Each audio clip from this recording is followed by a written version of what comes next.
In this video, I'm going to be demonstrating a mobility enhancement drill for the hip. These are called controlled articular rotations, or hip cars for short. What I'm doing is taking that ball and socket, that hip joint, taking it through its full outer limits of motion in a very controlled rotational fashion. So in order to really lock down or isolate that hip, we have to create a lot of tension, which is called a radiation. So making sure we're not getting a lot of neighboring joints or compensation.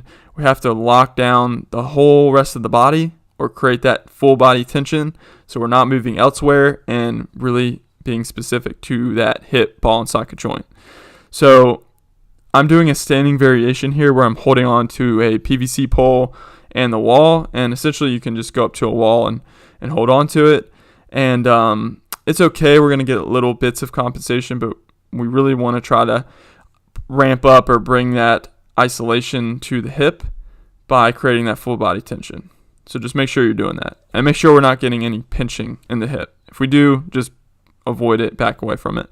So we're going to take that knee through full flexion, knee to chest as high as possible without the pelvis rotating, and then abductor, bring that leg all the way out together as one unit, and then we're going to rotate. So we're going to kick the heel up and bring that knee down as we start to kick the whole leg back while we keep rotating throughout into extension, making sure we're not rounding that low back, and then bring it down and kick it back, bring the knee out. So let's open up the hip, kicking the heel down, and as we open up the hip, we're going to try to bring it up as high as possible. So bringing that knee into flexion, so knee to chest.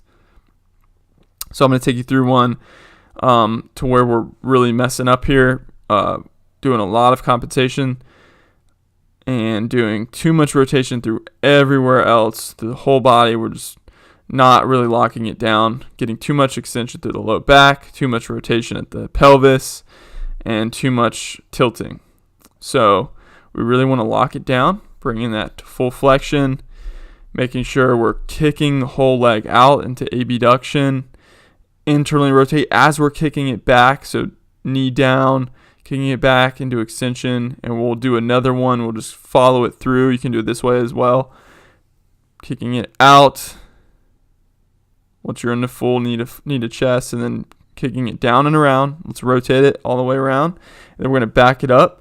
Open that hip up as much as possible as you bring it up towards your chest. Making sure we're really opening the hip. So taking it through its outer limit of motion.